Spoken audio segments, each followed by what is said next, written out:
Yay. Let's do this. Mara, we're so excited to have you back on the show. Thanks for joining us. I'm so happy to be back on the show and talking to both of you again. Well, what have you been up to since the last time we chatted? Well, there was the birthing the kid thing. You had a baby. Congrats. That was fabulous. I had a son the last time I talked to you. Now I have a daughter and a son. So that's been really huge. And learning how to be a mom of two and a working mom of two, dealing with our new political and social reality, I would say, has been going on a lot too since we last talked. And then continuing, the Playing Big book came out in 2014 and the paperback came out in 2015. So this has kind of been this interesting stage of when you have a book that is living its own life in the world and really the tentacles are reaching far and then they start to come back around. And it's really interesting because, for 6 or 7 years of blogging, most people found me through the web. And now most of the people on my list and everything find me through the book. So it's like a really big conceptual shift as an entrepreneur too. And so lots of interesting evolutions around that. Yeah, I that. think that would be super interesting because I think that for most of us as creative entrepreneurs, a lot of people are along for the ride with us. So there's almost this shorthand between you and your follower or client or whatever. But then once you start scaling into something like a book, there's obviously the shorthand if they read the book. Like that's the textbook of who you are and what you offer and all of it condensed into like the most concise thing. But they might not know about your journey of having kids or kind of more of that like personal professional blend that naturally comes out in a blog post or on a podcast. Yes, absolutely. And maybe they're not used to reading blog posts or that's not what they do. It's just a different audience and to some extent and a big conceptual shift. But it also has been so great to learn. And I'm guessing a lot of people listening are considering writing a book or thinking they might do that. And it's really easy to feel like publishing is so old school that maybe that's not worth doing. So it's been amazing too to see, no, that's still really powerful and so interesting how many people will say, I found you at the library. It's like, oh, okay, that's still going on. Or I found you in the airport bookstore in Mumbai. I just had a woman come to talk in San Francisco, found your book at the airport bookstore in Mumbai. And it's like, okay, I couldn't have gotten there on my own. So that infrastructure is still there. And so especially for women thinking about it, because our voices don't get out as much, I'm pro the book journey coming out of it. I think that there's also this certain pro, not professional, pro as opposed to con. Yeah. Oh, right. Just clarifying. I think that there's also this certain amount of social proof that comes with having a book. So I know that your name had come across my desk a couple of times, but then it's whenever Playing Big was in my hands, like that book was in my hands, I was like, oh yes. So I think I was one of those people too that probably read the book in conjunction with finding you online. And so let's actually rewind a little bit for our listeners who haven't listened to your first episode with us on Being Boss, or maybe aren't familiar with the work that you do. Tell us who you are and what you do. Okay. Yeah. Well, my passion and my calling is all about helping change our world so that it is shaped by women's voices as much as it is by men's voices. And if you feel like, well, isn't that kind of true already? No, if you look at the statistics of who we hear from in newspapers and who are the talking heads on TV, and just look at our Congress and our government leadership right now and who's running businesses that actually, get to scale and get funding, we're not yet really living in a world that's shaped by women's voices as much as men's. And since I was a little girl, that's something that drove me crazy. And now I get to make it my work. And the approach that I take with that is really an inner one. So it's looking at what can we do to play bigger and get our ideas out and get our creations into the world and get our voices heard. So I have a coaching background. I also have an MBA background. I have a lifelong love of psychology and spirituality, and I kind of blend all of that into a set of tools and practices that I found in my work coaching women and then leading groups that really helped them, like actually made a big difference in helping them play bigger. So that's the topic of the book and my courses. And the last thing I'll add to that in terms of introduction is just that when I say playing bigger, I don't mean, necessarily that you have a bigger number of followers or bigger revenue number. We're really talking about what for you do you know is your real deal of your courageous work and life that you feel called to live and lead. And that might sometimes look big on the outside, like, wow, I published a book or I'm growing a big business. But sometimes the women I work with, maybe they have a really prestigious job, and for them playing big is leaving it and doing something that nobody gets or understands, that they're like, I'm starting my small pottery business and this is the scariest, biggest thing I could do in my life. And that makes sense because we live in kind of, a messed up culture in terms of what we value. And so for a lot of us, the right step in our lives is not going to be the validated, celebrated thing. So that's a little bit by way of introduction. Yeah. And I'll say too, having you on the show last time opened up our audience to you in a way that Kathleen and I heard so much feedback from people who heard from you on our podcast or picked up the book and found it completely and utterly life-changing or helping them transition in ways that they had not found the courage to transition before, because our listeners are people who are making those leaps from, corporate to doing something they find more fulfilling or whatever it may be. It was just the message that our people needed to hear in order for them to play bigger or redefine success for themselves in ways that I know we found super inspirational and very gratifying. So yeah, if anyone's listening to this who hasn't read the book yet, it's right up our alley. So go check it out. I'm so happy to hear that it resonated with people. And I know, because it was so fun to then get to see so many people from the Being Boss community come over and be in touch and be connected in one way or another. And I just love, I adore you both and what you've created. So it's great to be in conversation. Love fest. Okay, I want to dig in a little bit because there is this, I hate to say culture of fear, but there is a lot of fear happening on very big levels, but even on just like really small levels. So obviously in the world, if you turn on the news, there's lots to be scared of, but even on a very micro level, I feel like anxiety is up more than ever. Just even anecdotally, whenever I'm talking to my friends, everyone's suffering from anxiety and just feeling just bad or jittery. So what do we do? Like, what is this fear? Where is it coming from? What are some of your favorite tools for tackling fear? Yeah. Well, the first thing I would say about that is that it is completely sane to feel deeply unsettled by our world, and I think this is one of the things about for us as women, maybe because whether you think it's nature or nurture, maybe it's because, we haven't been desensitized as much as boys. Like we're not made to become as desensitized as a lot of boys are, but we feel. And so how is it that we are supposed to wake up and go, yeah, I know, 1 in 4 kids in the US is going to bed hungry.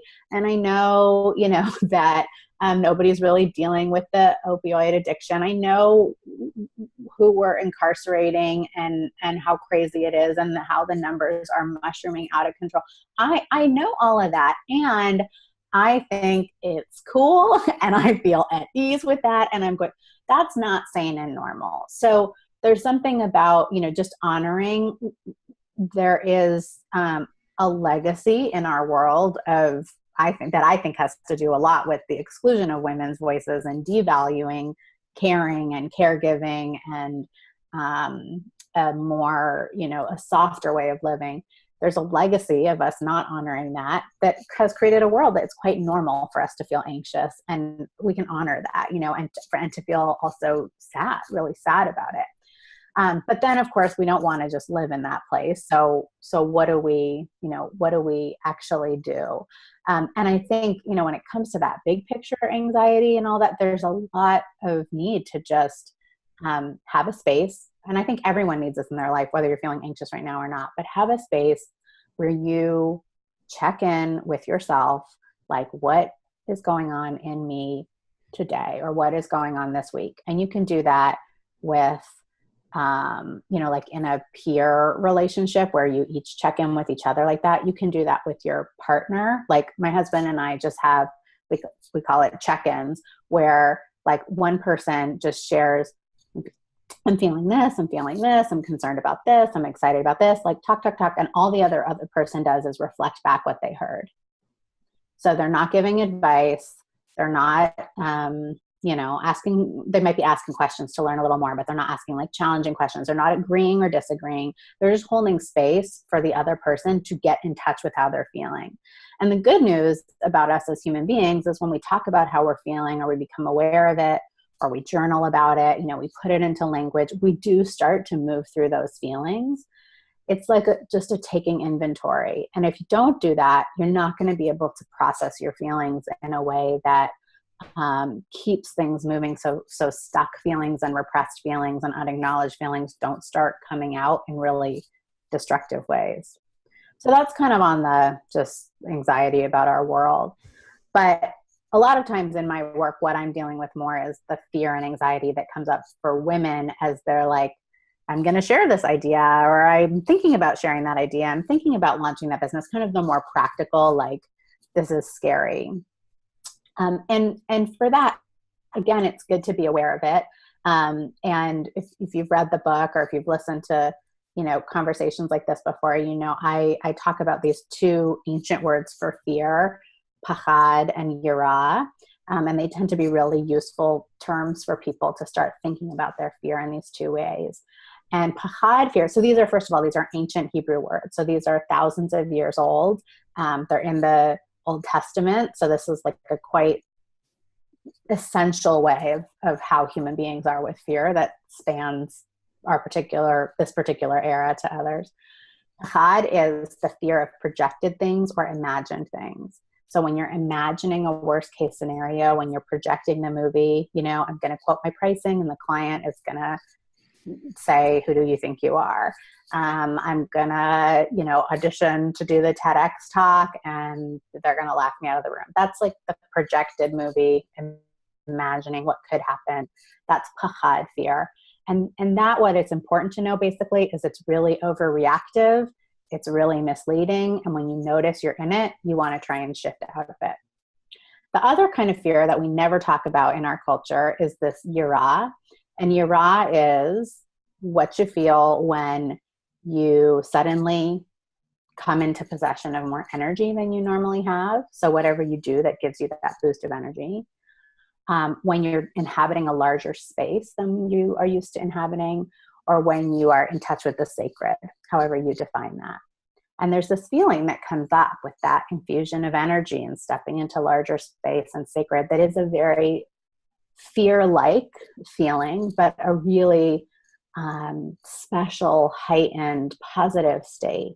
And so you want to start to look for that in your fear too, not just label it fear, but what is actually bringing you yira, and lean into those things. This is a kind of fear it's not like the other one where we just want to make sure it doesn't hijack us. We want to get comfortable being in and breathing in yira. And you can both probably think of, what are the steps you took in your business, or the things you've done that have brought that feeling, or where have you resisted it, and how has that kind of limited what happened next.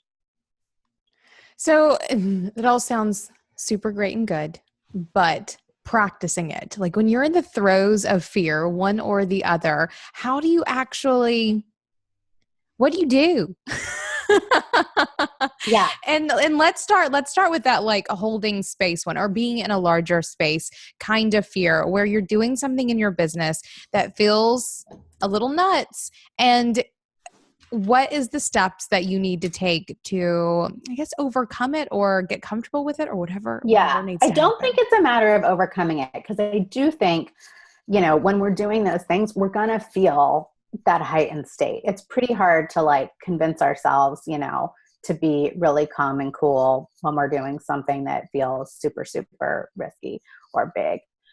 So first of all, recognizing it, like, okay, I'm having that, I'm having that big fear, excitement feeling. You can call it yara. That means I'm on the right track.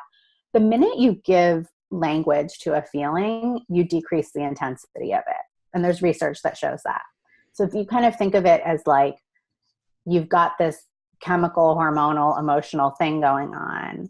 And when you attach language, you're giving your left brain sort of a connection to what's happening that decreases the intensity of the whole thing. So always name what you're feeling in writing or aloud. Give it language. That helps. Best advice. Last night, I was in a total shit mood, and I was in that kind of like bad mood that I didn't even want to get out of. Like I was secretly indulging in this bad mood, so I refused to talk to anybody. I was just silent treatmenting my whole family, and I know if I would have just spoken out loud and said, well, I'm burnt out on, I don't know, my kid throwing a fit every 5 minutes. Like it would have instantly just made it a little bit lighter and a little bit better. So yeah, totally. Yeah. You can't you get to you can't go back once you've said it. It's like not quite the same. Yeah.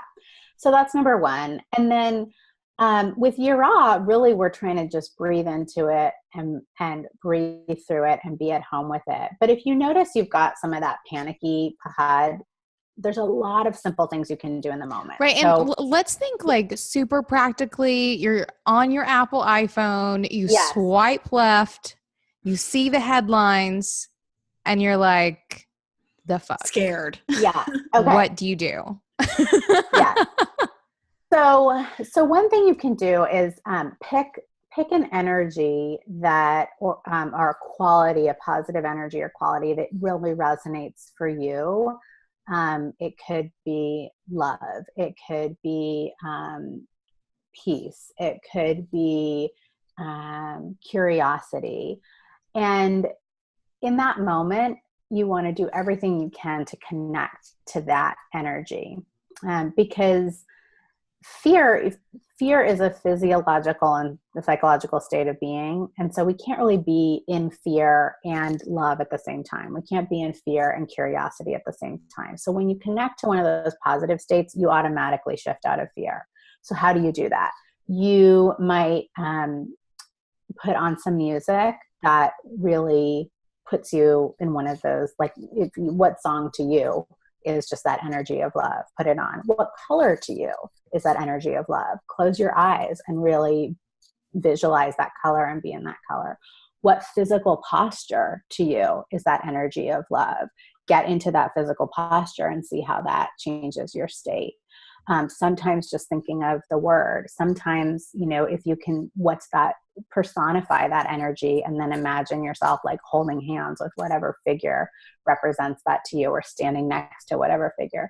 So what energy can you shift into? And curiosity is one of my favorite ones, because sometimes, if it feels like you're looking at that headline and you're like, love is the furthest thing from what this headline is telling me is going on. But curiosity can feel a little more neutral and closer. And so what that's all about is, instead of reacting like with the terror or the, anger, what about this situation can I get curious about? And in fact, I just saw a Facebook post this morning from a white woman, who was sharing that she was in a restaurant and she heard someone sharing really racist things at the table next to her. And she didn't say anything. And so she was writing this Facebook post to say, like, I didn't say anything. I'm feeling horrible. I should have said something. I'm like articulating this so I can do it differently next time. And then it was interesting. There was like 50 comments, and some people were saying, well, maybe you didn't say anything because you were triggered and that's appropriate. And some people saying you should have said something, and everyone kind of, jumped in and was debating. And I just asked her, like, do you know what thought or feeling prevented you from saying something? In other words, instead of shaming yourself or feeling guilty here. What if you get curious? Like the curiosity, what happened in that situation that I was so opposed to what this woman was saying? And yet, I couldn't find the way to say something, to be curious about that. And when we're curious, there's a kind of, neutrality to that and non-judgment that it takes us out of fear, it takes us out of shame, and allows us to actually get some insights about what's going on. And she said, wow, I forgot to think about that. And think about that. She's going through this whole trip on herself if I didn't say anything. And I forgot to just be curious about what was in the way. And of course, she's only going to get past this if she can answer that question. And she can only ask the question if she's non-judgmental enough of herself for a minute, to be curious about it. Yeah, I certainly feel like fear is the hard stop. That's the place where you stop moving forward in any capacity. But curiosity gives me this feeling of just consistently meandering on, whatever that may be. And I would much rather be moving on in one capacity or the other, even if it may not be in the completely right direction, than just stopping, because that will do nothing. Yeah, I know that. Go ahead. You go. Well, I was going to say for entrepreneurs, this often happens too with we put something out and we hear crickets and we're so upset by that. We completely forget about the possibility to be curious about what happened, right? We just want to go away and hide, or we just say, I'm never trying that again. And so we don't find out anything. And if we could just be curious, did the email not get delivered?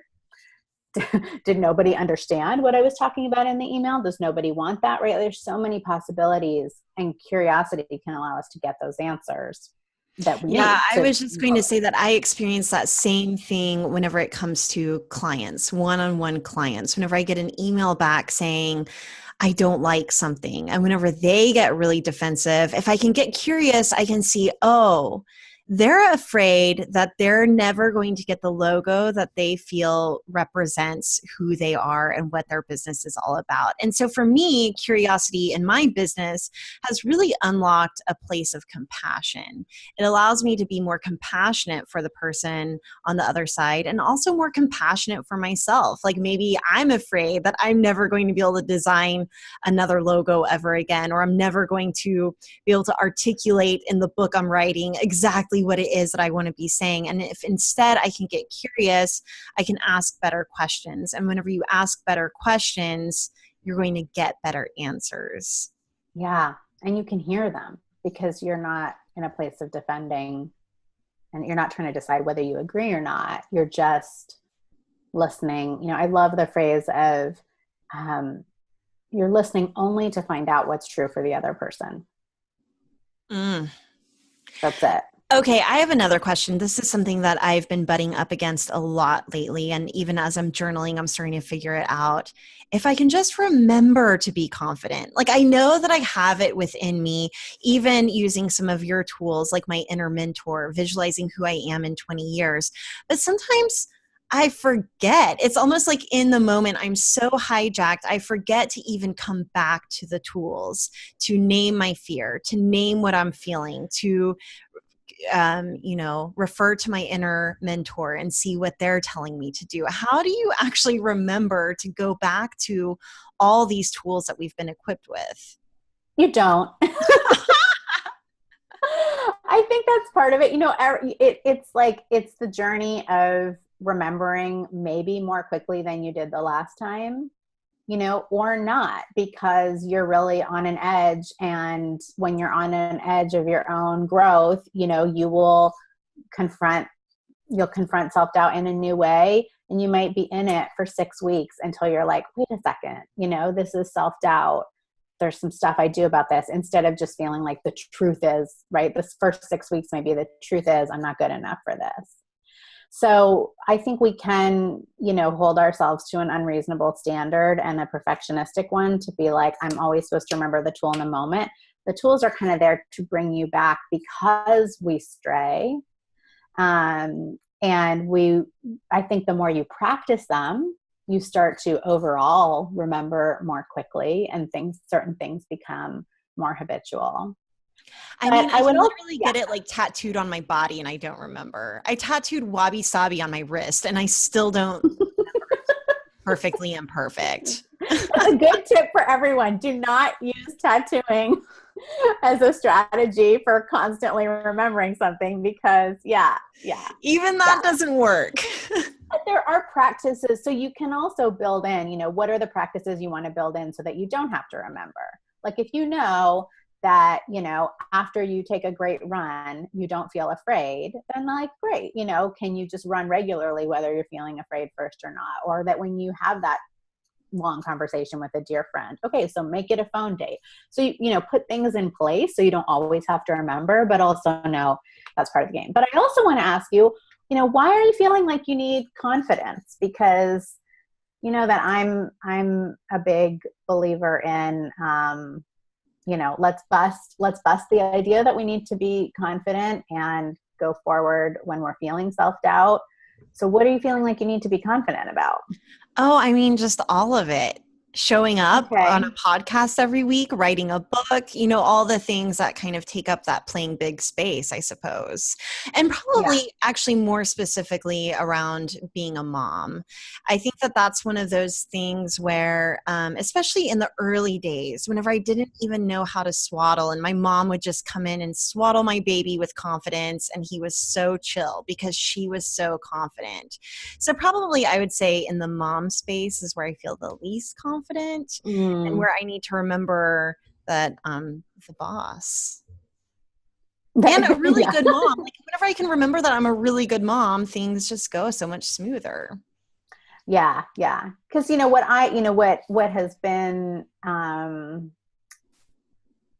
think where we can really get stuck by thinking we can do X, Y, and Z when we're feeling confident or if we're feeling confident, because then we start going, well, if I take another training, then I'll feel differently and then I'll be able to, or if I, like, whereas as you're acknowledging, right, that when we're doing the things that are playing big, we don't feel confident.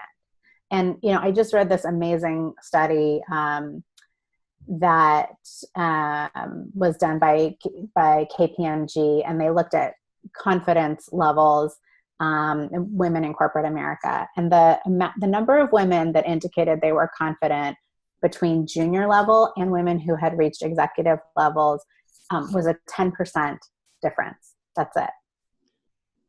And so that's interesting. Like a boost or decline? Because I feel like the more I play big, the less confident I feel in general. It's kind of like the more you know you don't know kind of thing. Yeah. And the more you're doing vulnerable things. Yeah. Right? You're out on a stage. Like we all feel confident, if we were just, it's easier to feel confident when you're not putting yourself and your voice out there.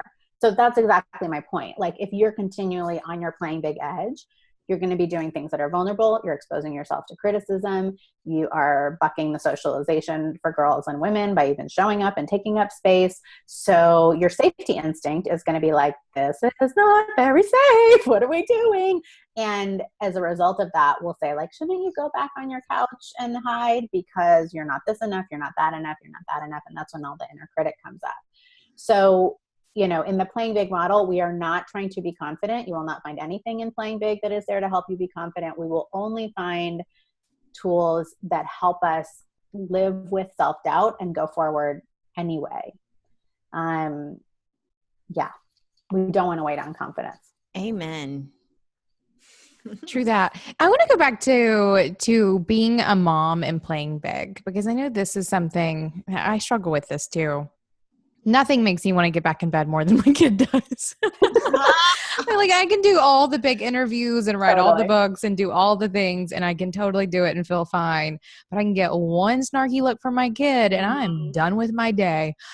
So let's talk about the parenting role and how that challenges you to play big, or even what kinds of struggles and opportunities show up that allow you to, practice playing big in different ways as a parent. Yeah, absolutely. Yeah. And I just started doing some speaking about this, and part of that was about how, normally when we talk about mothering and playing big, or parenting and playing big, there's certainly a lot of people talking about balance, like how do you balance both? And then there's the whole conversation that's like, no, it's not about balance, it's about integration.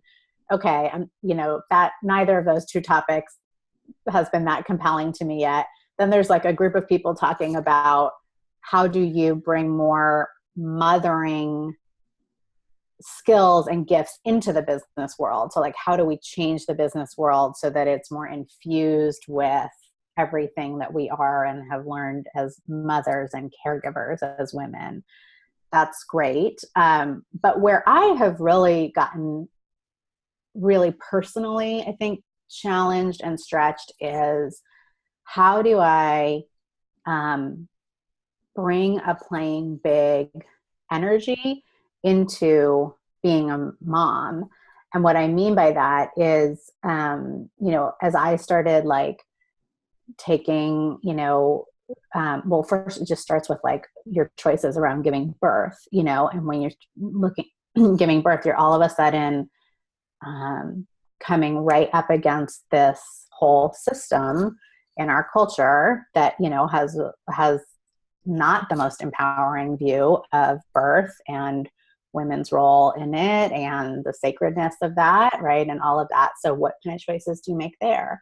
And then when it was time, like for my son to go to school, where I live, everybody starts preschool at 2. And if you don't start preschool at 2, you don't get into a preschool. So there's like an insane amount of demand and not that much supply. And I was kind of following along that line. And then just really, it started to feel very clear to me that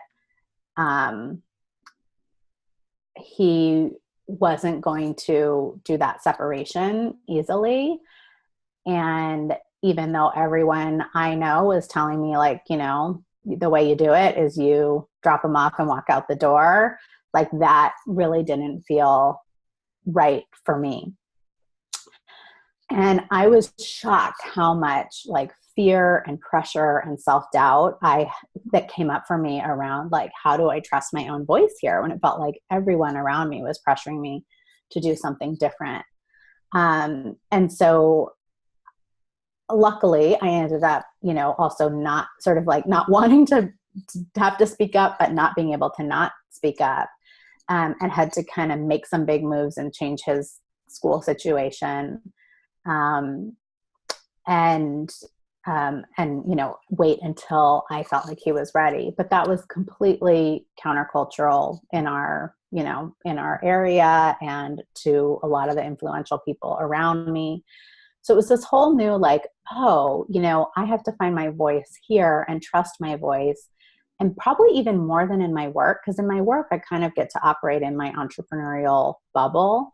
But with parenting, you are interfacing with our mainstream healthcare system. You're interfacing with, our ideas about education, with our cultural ideas about parenthood. So, and all of that is, even though those spheres are often women dominated, they're still completely colored by a patriarchal past and a patriarchal society. So I think it's a really interesting frontier for women as moms and dads too, but especially women, to really like, how do we listen to our own intuition and voices as mothers, especially when that requires not doing the people-pleasing thing. And, gosh, we all love to do the people-pleasing thing. Like, that's so much easier. So for me, that's been like a really good edge. I think our love for our kids can really push us to leave people pleasing in a way that maybe nothing else before has. I could definitely see that. And I've never even really thought about myself in particular, the parenting side of me being so different from the business owner side of me. Like, I've never quite thought about how different I am in both scenarios, even though I bring a lot of qualities to both of them and in many ways back and forth. There are so many things that don't cross over around what I am willing to stand up for or let slide or whatever it may be. So I have to think a little more about that and try to I don't know, I guess resolve perhaps some inconsistencies. Do you feel like you have a stronger voice in your work? than in your parenting, or? I think it depends on the situation. There are things I know, and as a parent, I would not let stand, but as a business owner, I don't have time to argue. But also vice versa. Like there are Mm-hmm. things in my business that I would not let go for anything, but as a parent, I don't have time to argue. So Yes. I would be willing to stand down more easily. That's interesting. I look forward to thinking about that a bit more. I think that being a mom has really taught me how to play big and advocate for somebody else. And so, really that place of getting curious, like, wait, why do you want to cut off a piece of my son's penis whenever he's born? Let's talk about this. Where did this begin? Who, what, why? And it starts to really help you unlock your own answers. And for me, that also started with how I gave birth and then everything that follows that. So it's gotten very easy to question some systems, but other systems I come up against and feel a little, I guess, stuck between like a rock and a hard place. I think particularly around education, like homeschooling isn't necessarily an option for me, but public education definitely leaves something to be desired. So there are these places where I feel like the things could be better, but I'm only one person. I only have so much time in my day. But then, really being able to leverage platforms like this to help make change and play big and just even say like, is anyone else thinking about this right now? And it's also the way we talk to our kids about the systems they're going to be in no matter what, right? Like I know, I went to public school, and it wasn't just that, there were certain crazy hierarchical social dynamics going on, all those things. It wasn't just that I experienced them. It was also that I wasn't getting any message from anyone, saying like, well, it doesn't have to be that way, or, this isn't the only way to teach a history class, or your worth isn't about your grades, right? So regardless of where, what systems they need to be part of, because they're all going to be part of the culture, it's also how we talk to them about those things, right? And what perspective we help them have. Yeah, as a mom of a 9-year-old, like I have been in the throes of that for a couple of years. And I know even now it's just getting started, where I have to be so much more cognizant of how I'm speaking and what I'm speaking about and where it's leading and what I'm not speaking about and what I should be, all of those things. I've gotten to a point where I cannot let anything leave my mouth without seriously considering it first, because next thing I know, it'll be coming right out of hers. Yes. Total sponges, right? Yeah. I think as creative entrepreneurs, we're very practiced in exploring how things have always been done, what we want to take on and continue to do because it really makes sense. Like maybe it's always been done that way because it's a good idea to track your income and expenses, right? And then there are also other things that we get to question. And so learning that, I guess being a parent has helped me hone those skills a little bit more, but also being a creative entrepreneur. And I feel like they've really gone hand in hand. But my thing with playing big as a parent, honestly, is being tapped out at 8 a.m. By the time I drop my kid off, so like, I'm integrated, I've got balance, but at 8 a.m., I just don't have, there's very little energy left. And so then it's almost like, boxers, like how they wear them out in the first round. And then really your test is being able to make it 11 more rounds. Even after you're tapped out after one round. And so like that's what I feel like every morning. Like I've been in a boxing match with my kid and I lost at round 1 and now I have 11 more rounds to go, plus picking them up and still having enough energy. So for me, I think it comes down to energy, and maybe this is just having a 3-year-old, but Emily has told me it doesn't get any better. What? It doesn't. I mean, those things will get better, but then there'll just be more things. All the people I trust have told me it doesn't get better. So, it's been, I'm like a total morning writer type. I would get up at every, 5 a.m. I like the silence, the pristine silence of the house. I do all my writing in the morning. It's like, I like to be watching as the rest of the world wakes up. And now it's like, of course, like other people wake me up. There's 900 things I do before I sit down to write. It's a big adjustment. But I will say, I think one of the pluses is, there's some research on like creativity and brainstorming are enhanced when you're tired. Like we think you need to be the most alert, but when you're super alert, your thinking is sort of like sharp and the critical thinking is heightened in a way that's not so good for creativity. So I have found, as much as sometimes the mom haze, like I feel like it's in my way, I also feel like it can be interesting creatively. And I do feel I'm too tired and too busy to be inhibited.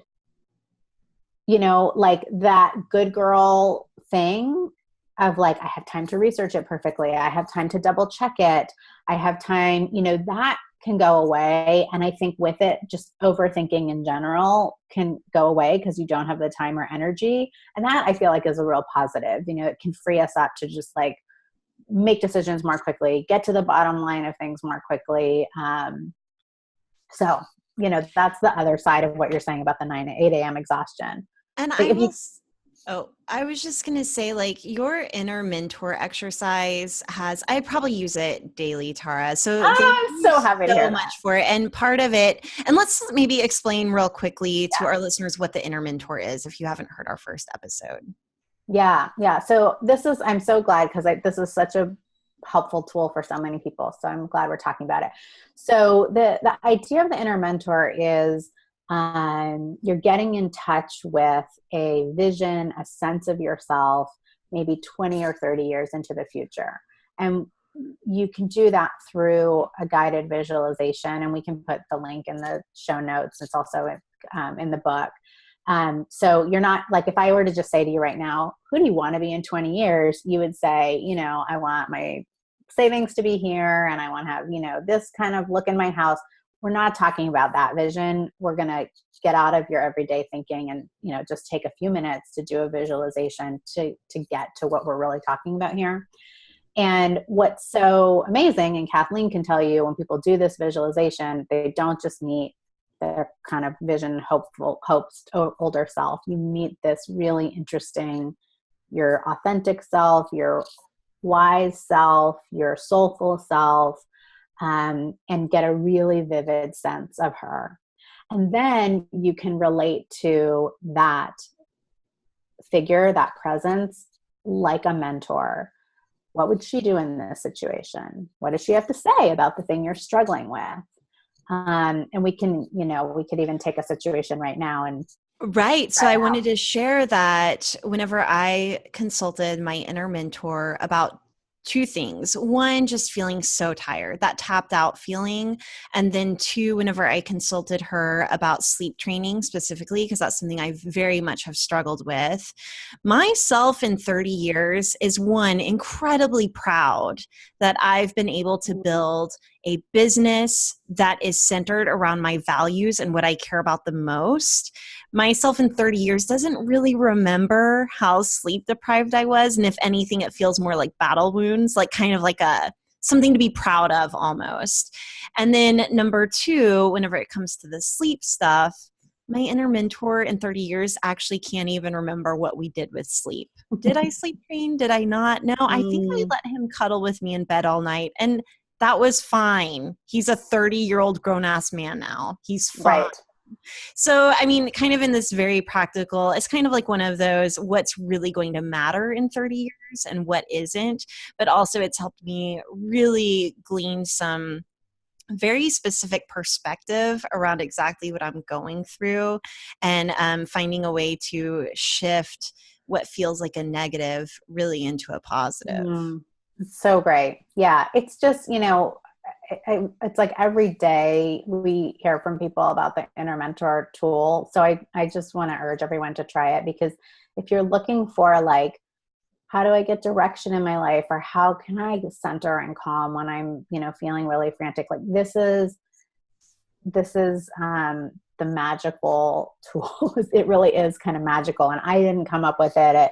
It comes out of the Coaches Training Institute where I was trained. But, I've just watched it now be so transformative for so many people. And it's super practical, as you're saying. I mean, whatever you're writing an email, how would your inner mentor write it? Whatever's going on that you need a little help with.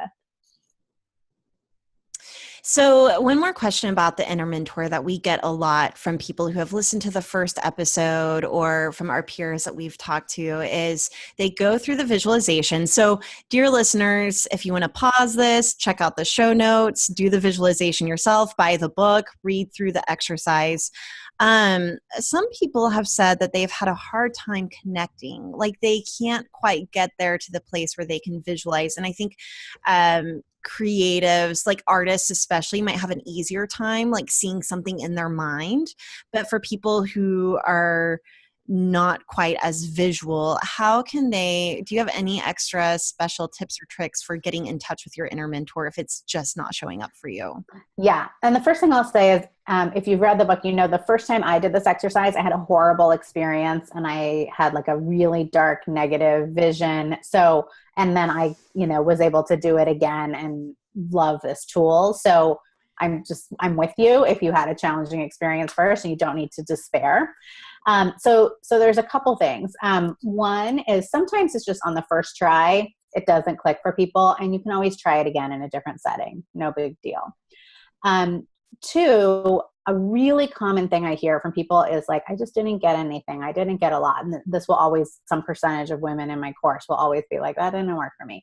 And then I'll say, okay, just tell me, what are the things you did get? And they'll name 4 or 5 or 2 or 3 incredibly like evocative, interesting things. Well, I didn't see anything except like, I just saw 3 huge oak trees and she was sitting on this big stone underneath. Okay. So then we'll talk about, okay, well, what do oak trees mean to you? Oh, well, oak trees are in the place, that I would go every summer growing up. Okay. How did you feel when you were there? Oh, I felt, okay, so this is, how you are in the oak tree space is telling you something about the energy of your inner mentor. So 99% of the time when people say they didn't connect, they're really saying my inner critic decided this wasn't enough. Or it's not what I wanted it to be. So really look at what you did get. And if it's unclear to you, treat it like dream imagery. Like, what do I associate with that? What role do those symbols play in my life? If you have no associations with it personally, Google it and you'll be surprised. Like, oh, that's a symbol of that. Now that makes perfect sense, right? So work with what you did have.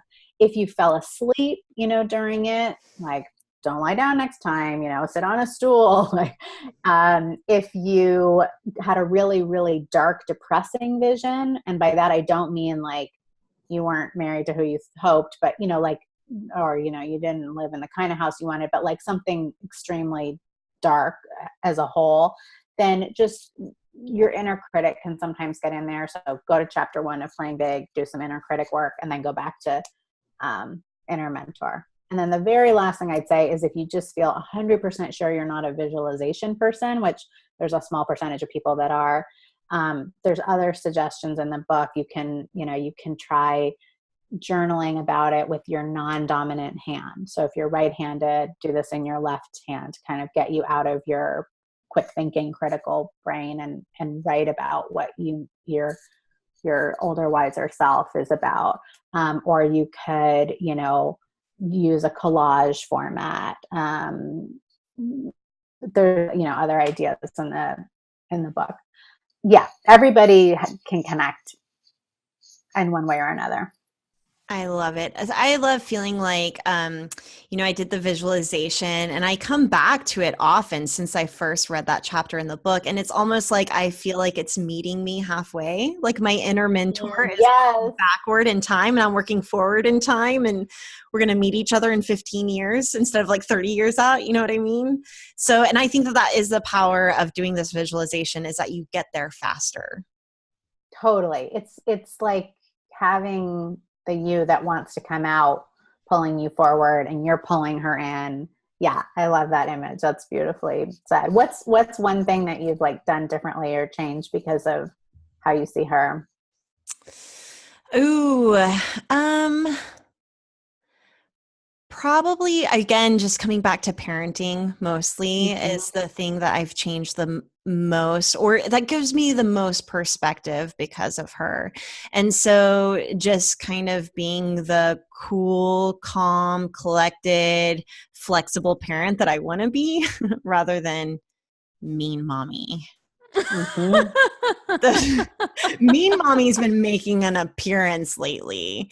So Well, I'm sure wiser you will see the value in occasionally being mean mommy as well. I'd hope sometimes. So. Mean mommy's gonna meet me in 15 years and wiser, be like, you should have been mean in that moment. Right. Wise Emily is all about the mean mommy. Emily's inner mentor is telling my inner mentor to buck the fuck down. Up, Kathleen. That's a concept. Let's all let our inner mentors hang out and see right. There would probably be equal parts hot herbal tea and wine, I'm sure. And probably skinny dipping at some point. I can only imagine. You know what? We really should try that as an exercise. Like have a business meeting, a planning meeting where it's like, okay, we're showing up as our inner mentors. What are We'd probably both quit our jobs immediately. Like I could just see that. And like, I don't think so. Or no just way. Like, I can only imagine that. Like we would probably just go into writing books full time for sure. And oh man, we should do that. We're going to make a date, probably Kathleen. Like travel a lot more. Our inner mentors want to travel to have this meeting. Yeah. Well, then maybe we should meet them halfway. Love it. Love it. I would love to see that. And I'll send you guys the little like checklist of, this is actually post the book that I created this. It's not in there of like kind of how to like some good ways to discern if you're really hearing from your inner mentor or not. So then you can call each other out. Like if you left your inner mentor voice and just went into day to day, then you can have that list. It'd be very interesting. Because the question, of course, then becomes like, once you've said that, it's like, well, then why aren't you writing books full time? Right? Like, we're working on it. Right. One step at a time. I would love writing a book at all? Or do you have another book coming out anytime? I'm starting to percolate on some things. Yeah. Yeah. I call it a longer writing project because that's more friendly to the force of fear. If I say book, it's like it's interesting. Like if it's a book, then my inner critic kind of goes like that. You have to wait until you're not tired. You have to write in this special way that's better than how you write on your blog. So for now, I'm just working on some longer writing projects. I know. So let's kind of wrap a bow around this episode. I would love if you could just share 3 actionable things you would tell a creative to do right now to play a little bigger. Yeah. Or a lot bigger. Or a lot bigger. Yeah. I would, first of all, spend a lot less time on social media. Amen. Yeah. Like tune out with what other people are creating. Notice what you are thinking or envisioning that feels quirky, weird, strange, different from what you hear anyone else saying, and follow that. That's actually, as odd as it will feel to you at first, like that's weird content. Like that's actually where your distinctive work is coming through. So so follow that. And then the last thing I would say is, depending on what word resonates with you, whether it's prayer, surrender, openness, curiosity, whatever stance you can be in where you are asking to be a channel for something to come through you, I think that kind of intention setting is really powerful. Because that's all, I believe creativity, what we create doesn't just come from us, our small selves. It comes from something larger and comes through us. So saying to that something larger, I'm open, I'm available, I will listen, and then actually listening, that's the harder part, right? Actually listening is really, I think makes a huge difference too. I know it certainly does in my my creativity. Yeah. Oh, that's good. All right. Where can our people find more about you? Yeah. So taramohr.com. And it's Mohr is Mohr. And then, of course, Playing Big. The book is called Playing Big, Practical Wisdom for Women Who Want to Speak Up, Create, and Lead. And you can find that on Amazon or wherever you like to buy books. And I look forward to connecting with everybody. All right. And we have Thank you. we have one more question for you. Okay. We need to know what makes you feel more boss. Oh. Tara Mohr boss. What makes you feel most boss? Yeah. I love this question. You know what it is for me? It is employing other women and really, letting that sink in that there are other women in this world who get to support their families, be earners in their families, and do work that they love because of the value that this business is creating. I just never thought, for whatever reason, I didn't expect that to really be part of my life journey, or even my business journey. And now that it is, I just find that incredibly meaningful, that there are moms who are paying for stuff for their kids and paying for themselves and having a different dynamic in their marriages and, all of that because